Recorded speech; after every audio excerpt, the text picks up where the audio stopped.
বন্ধুরা, আজকে দুপুরে খাওয়াচ্ছি পিসিকে।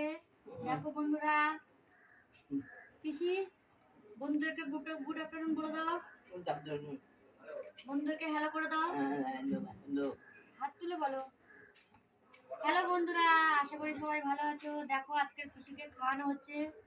আজকে একটু পিসিকে খাওয়াতে একটু দেরি হয়ে গেছে।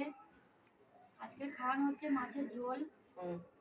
মাছের ঝোল আছে, ডাল আছে, সবজি দিয়ে মাছের ঝোল, পাতলা ঝোল হয়েছে, আর ডাল আছে। আর এই যে দেখো বন্ধুরা, এই যে টমেটো চাটনি, আর এই যে একটু দই, একটুখানি মানে দইটাকে সকালবেলায় বার করে রাখা হয়েছিল, তারপর একটুখানি হালকা ওটাকে মানে ভাতের উপরে রেখে গরম করা হয়েছে। গরম মতো একটু হালকা মানে ঠান্ডাটাকে কেটে দেওয়া হয়েছে, দিয়ে খাওয়ানো হচ্ছে।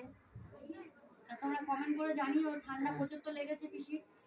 তোমরা কমেন্ট করে জানিও যে এই ঠান্ডার মধ্যে দই খাওয়ানো যেতে পারে কি না। চলো নেক্সট ভিডিও দেখা হচ্ছে। টাটা বন্ধুরা। এর মধ্যে সবুটি আছে, ওটা টিপে দাও, লালটা। যেটা টিপেছিল সেইটা টেপো।